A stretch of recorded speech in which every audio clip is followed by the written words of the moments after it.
ईशानाम् जगतोऽस्य वेङ्कटपतेर्विष्णोः पराम् प्रेयसीम् तद्वक्षस्थलनित्यवासरसिकाम् तक्षान्तिसंवर्धिनीम् पद्मालङ्कृतपाणिपल्लवयुगाम् पद्मासनस्थाम् श्रियम् वात्सल्यादिगुणोज्ज्वलाम् भगवतीम् वन्दे जगन्मातरम् ईशानाम् जगतोऽस्य वेङ्कटपतेर्विष्णोः पराम् प्रेयसीम्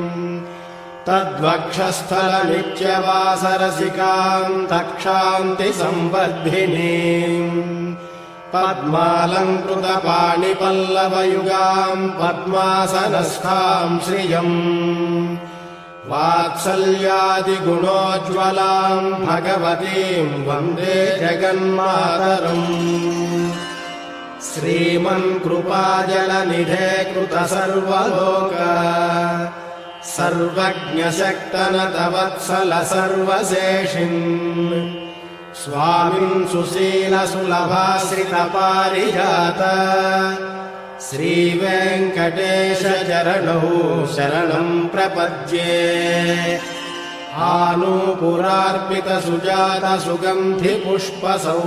आनूपुरार्पितसुजातसुगन्धिपुष्पसौरभ्यसौरभकरौ समसन्निवेशौ सौम्यौ सदानुभवनेऽपि नवानुभाव्यौ श्रीवेङ्कटेशचरणौ शरणम् प्रपद्ये सद्यो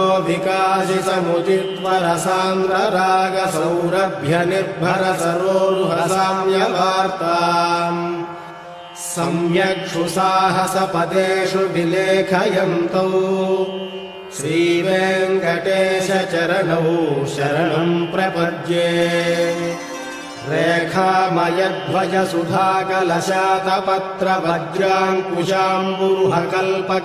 रेखामयध्वजसुधाकलशातपत्रवज्राङ्कुशाम्बुरुहकल्पकशङ्खचक्रैः भव्यैरलङ्कृततलौ परतत्त्वचिह्नैः श्रीवेङ्कटेशचरणौ शरणम् प्रपद्ये ताम्रोदरद्युतिपराजितपद्मरागौ बाह्यैर्महोभिरभिभूतमहेन्द्रनीलौ उद्यन्नखांशुभिरुदस्तशशाङ्कभासौ श्रीवेङ्कटेशचरणौ शरणम् प्रपद्ये सप्रेमभीतिकमलाकरपल्लवाभ्याम् संवाहनेऽपि सपदिक्लममादधानौ कान्ताववाङ्मनसगोचरसौ कुमार्यौ श्रीवेङ्कटेशचरणौ शरणम् प्रपद्ये लक्ष्मीमहीतदनुरूपनिजानुभावनीलादिदिव्यमहिषीकरपल्लवानाम् आन्त्रमालाधरम् शङ्खम् चक्राब्जायुधधारिणम् श्रीनरसिंहम् महावीरम् नमामीर्णमुक्तये आश्चर्यमेतदभिवीक्षितु कामयेशः राज्ञा सहैव निरगप्रथितप्रभावः क्षेत्रम् च कूटमतिसुन्दरमापसद्यः श्रीनारसिंह जगतः कुरु सुप्रभातम्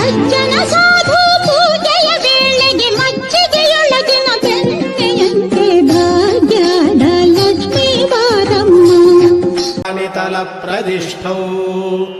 श्रीवेङ्कटेशचरणौ शरणम् प्रपद्ये पार्थाय तत्सदृशसारथिना त्वयैव यौ दर्शितौ स्वचरणौ शरणम् व्रजेति भूयोऽपि मह्यमिहतौ करदर्शितौ ते श्रीवेङ्कटेशचरणौ शरणम् प्रपद्ये मन्मूर्धिकाळियफणे विकटाटवीषु श्रीवेङ्कटाद्रिशिखरे शिरसि श्रुतीनाम्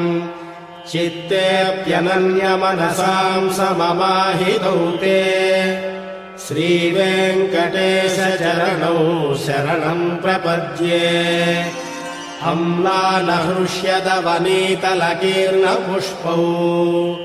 श्रीवेङ्कटाद्रिशिखराभरणायमानौ आनन्दिताखिलमनोनयनौ तवैतौ